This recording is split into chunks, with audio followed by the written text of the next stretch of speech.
출애굽기 35장 30절부터 36장 7절까지 저와 여러분이 교독하겠습니다.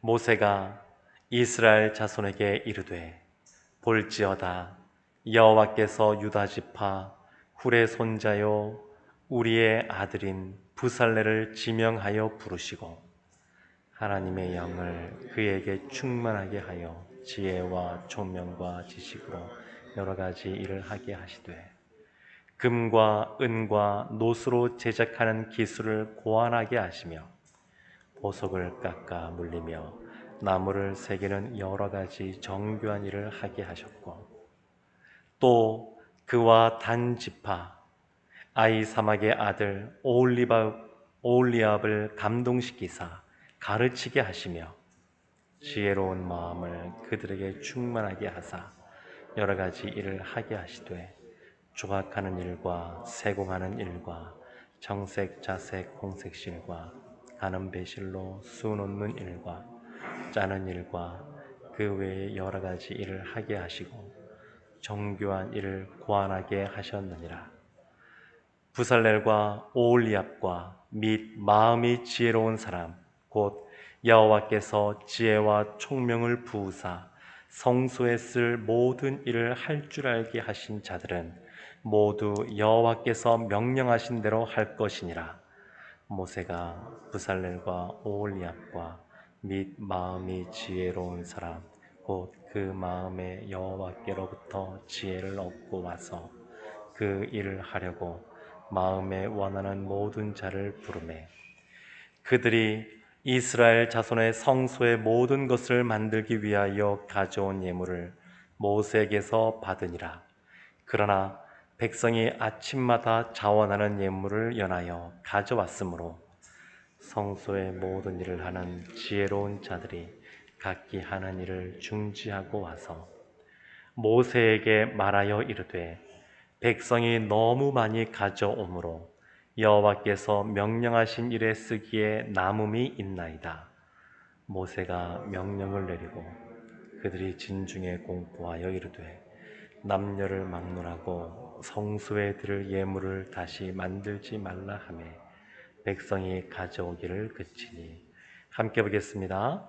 있는 재료가 모든 일을 하기에 넉넉하여 남음이 있었더라. 아멘. 오늘날 교회는 여러 가지 형태로 지어져 있습니다. 프랑스의 한 건축가가 오늘날 이 교회를 크게 세 종류로 구분했었습니다. 하나는 요새형이고 또 하나는 동굴형이고 또 하나는 장막형입니다. 요새형은 유럽의 대성당들을 보면 보여지는데 아주 높고 뾰족하고 또 그 나름대로 위협적인 그런 느낌이 있는 그런 요새형이 있고, 그리고 초대교회 때부터 또 기독교가 로마에 의해서 공인되기까지 그 수백 년의 세월 동안 가정교회로 그리고 땅속에 들어가는 카타콤으로 있는 그러한 형태를 또한 동굴형으로 구분했었습니다. 그리고 하나가 뭐냐면 이 광야에서의 성막, 이 장막형입니다. 그런데 이 장막형은 다른 것과 다르게 하나님께서 이 성막과 관련하여 아주 자세하게 이것은 이렇게 저것은 저렇게 그것을 정확하게 알려주기 때문에 오늘날 이 장막형으로 교회를 지을 때에도 이 출애굽기에 나오는 이 성막과 관련된 이 말씀들을 통하여 그 교회의 의미가 무엇인지, 하나하나 의미가 무엇인지 그런 것들을 규정하게도 됩니다. 그래서 이 장막형의 그 성막 또 그 짓는 그 장면이 오늘 나오게 되는데, 하나님께서 일을 함에 있어서 모세가 아닌 새로운 사람을 이 성막과 관련하여 리더로 세우는 것을 볼 수 있습니다. 30절 말씀을 보게 되면 부살렐이라고 하는 사람을 하나님이 모세를 통하여 그를 지명하여 부르십니다. 이 부살렐은 이 모세와 더불어서 그 좌우편에 있었던 장로였던 아론과 훌, 근데 그 훌의 손자입니다. 훌의 손자인 그 부살렐을 하나님이 이 성막을 짓는 것과 관련하여 총책임자, 전체를 담당하는 사람으로 세우셨습니다. 그리고 그 일을 돕는 사람으로 오홀리압도 하나님께서 세우셨습니다. 그런데 오늘 말씀을 보다 보게 되면 이 아주 특별한 그런 표현들이 나오는데 31절 말씀입니다.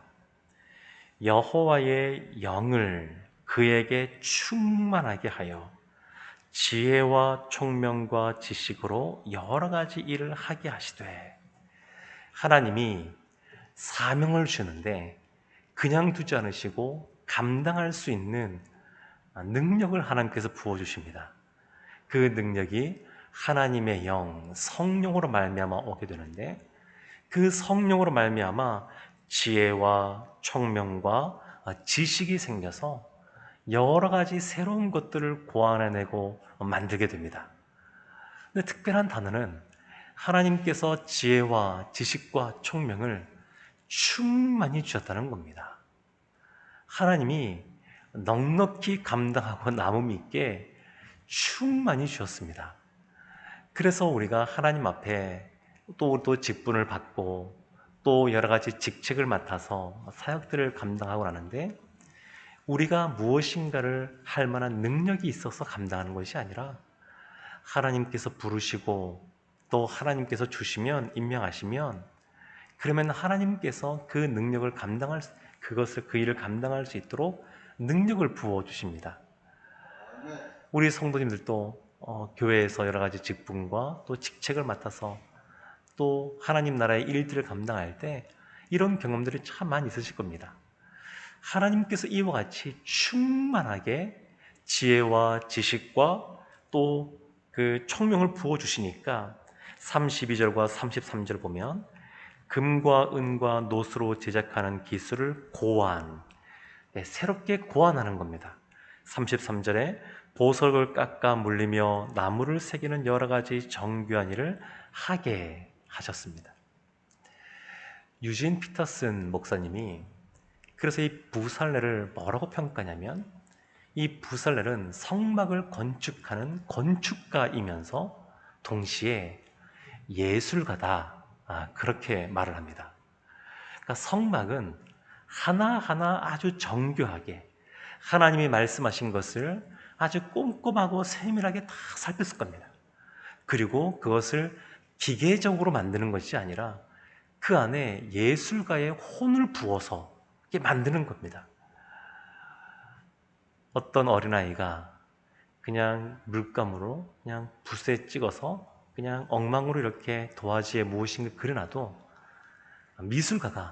예술가가 붓을 갖고 그 위에 몇 번 터치만 하면 어느 순간 작품이 되기도 하는데, 이 성막이라는 것 자체가 이 부살렐이 예술가의 혼을 불태워서 성막 그것을 보더라도 그것 자체가 예술품처럼 그렇게 보여진다는 것입니다. C.S. 루이스가 지은 나니아 연대기라고 하는 책을 보게 되면 거기에 이런 말이 나옵니다. 그 안은 밖에보다 더 넓다.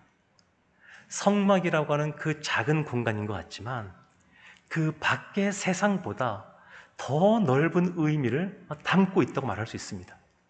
하나하나 성막에 쓰인 그러한 재료들, 그리고 거기에 또 만들어지는 그러한 기구들, 이런 것들은 다 하나님이 의미를 담아서 그와 같이 만들려고 하신 것들입니다.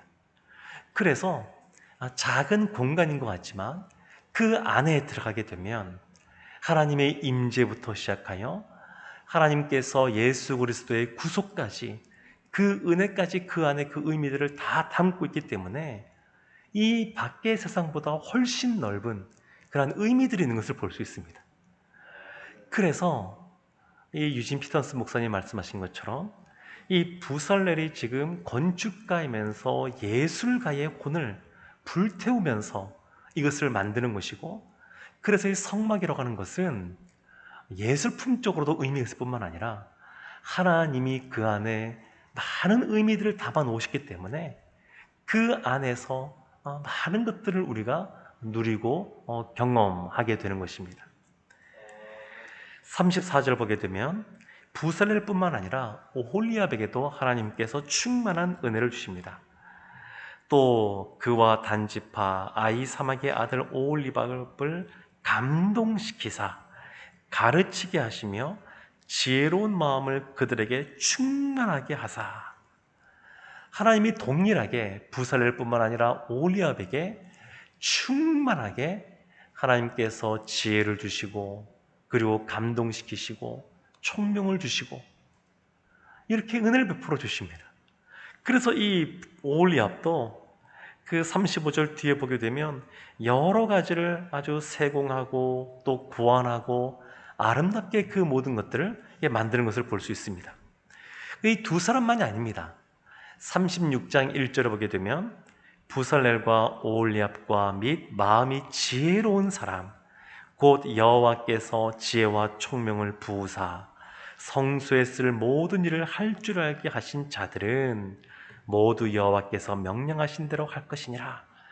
하나님이 부살렐과 오홀리압을 그 책임자로 세우셨지만 또 하나님께서 지혜를 주신 많은 사람들이 있었습니다. 그들이 함께 마음을 합하여 하나님 나라의 그 성막을 세워가는 겁니다. 이 표현을 보면 하나님께서 사람들을 세우시고 감동케 하시고 지혜를 주시고 그리고 거기에 충만하게 그것을 더하신다는 걸 보게 되면 그냥 마음이 참 좋아지는 것 같습니다. 하나님 이런 분이시지. 우리에게 무엇인가 일을 맡기실 때 아무것도 주지 않고 그냥 맨 땅에 헤이딩이라는 말이 있지 않습니까? 그렇게 시키시는 분이 아니시지. 하나님은 감당할 능력을 주시는 분이시고 충만하게 하시는 분이시지. 그런 좋으신 하나님인 것을 우리가 다시 한 번 더 보게 됩니다. 그리고 이제 2절부터 보게 되면 그 쓸 재료들을 백성들이 가져오게 되는데 3절에 이렇게 나옵니다. 그들이 이스라엘 자손의 성소의 모든 것을 만들기 위하여 가져온 예물을 모세에게서 받으니라. 그러나 백성이 아침마다 자원하는 예물을 연하여 가져왔으므로 아침마다 하나님 주신 감동이 있는 사람들, 그 백성들이 예물을 가지고 오는 겁니다. 근데 그것이 너무너무 많아서 5절에 보게 되면 모세가 이렇게 명령합니다. 모세에게, 그러니까 그 일하는 사람들이 먼저 모세에게 말합니다. 모세에게 말하여 이르되 백성이 너무 많이 가져오므로 여호와께서 명령하신 일에 쓰기에 남음이 있나이다. 그래서 모세가 6절과 7절을 보게 되면 그들에게 명령하는데 7절에 있는 재료가 모든 일을 하기에 넉넉하여 남음이 있었더라. 날마다 아침마다 마음에 감동이 되어 하나님이 주신 것, 하나님 나라의 가운데 내가 이것을 써야지 라는 마음으로 가지고 나오는데 너무너무 많으니까, 그러니까 이것을 이제는 그만 가져와도 된다 라고 말하는 충분히 넉넉하고 또 충분히 남는 그러한 은혜가 기록되어 있습니다. 참 하나님께서는 이런 은혜들을 부어주시는데 우리가 또 하나님 일을 할 때도 마찬가지인 것 같습니다. 무엇인가가 없어서 못하는 것도 아니고 또 무엇인가가 있다고 그래서 또 하는 것도 아닙니다. 늘 하나님 앞에 하나님께서 주시는 자원하는 마음, 감동하시는 그러한 것, 하나님께 드린 것이 기쁘고 그러할 때 이와 같이 놀라운 일들이 벌어집니다. 아마 상상을 한번 좀 해보십시오. 지금 모세가 백성들에게 너희들이 날마다 아침마다 가지고 와서 이제는 쓰기에 충분하다, 이제 그만 가져도 된다 라고 말할 때 모세가 아주 엄격하게 단호하게 그리고 얼굴도 굳은 상태에서 그들에게 그렇게 강압적으로 말을 했을까요? 백성들이 그 모세의 말을 듣고 나서 비통해하고 침통해하고 그런 분위기였을까요? 전혀 그런 분이 아니었을 겁니다. 하나님의 은혜 가운데 서로 감동이 되어서 그 안에 기쁨이 있는 겁니다. 초대교회 그들이 서로 먹고 떡을 떼고 하나님 앞에 모여서 또 기뻐하고 또 즐거워하고 서로 자신의 것을 다른 사람의 필요 때문에 나누어지고 이러면서 그 안에 기쁨이 가득했던 것처럼 이들 가운데 큰 기쁨이 있었을 겁니다. 야, 하나님이 우리 가운데 이렇게 은혜를 주셔서 이렇게 넉넉하게 하고 충분케 하셨구나. 놀라우신 하나님이시다. 그들 가운데 아마 그 미소가 다 지어지고 그 말할 수 없는 기쁨이 그들 가운데 있었을 겁니다. 내가 더 이상 가져가지 못하다니 이렇게 하면서 슬퍼하는 것이 아니라 함께 주님 안에서 기뻐하는 모습들이 넘쳐났을 겁니다.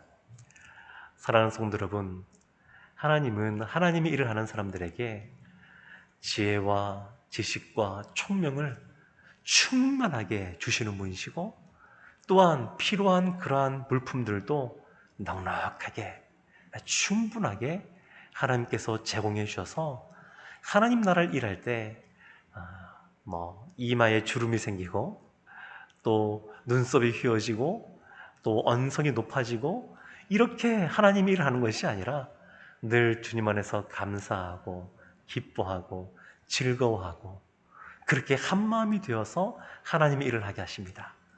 오늘 한 날 살아가실 때에도 하나님이 주신 그러한 사명이 우리의 삶 가운데 있는데 주님이 주시는 성령의 충만함으로 하나님이 주시는 능력으로 또 기쁨으로 오늘 한 날 살아가시는 성도들 되시기를 주님의 이름으로 축원합니다. 기도하겠습니다. 하나님, 우리 가운데 하나님께서 충만한 성령의 은혜를 주시고 충분한 삶에 필요한 것들을 공급해 주심에 감사를 드립니다. 날마다 이와 같은 충만한 은혜, 충분한 은혜를 경험하는 저희들 되게 하여 주옵소서. 예수님의 이름으로 기도합니다. 아멘.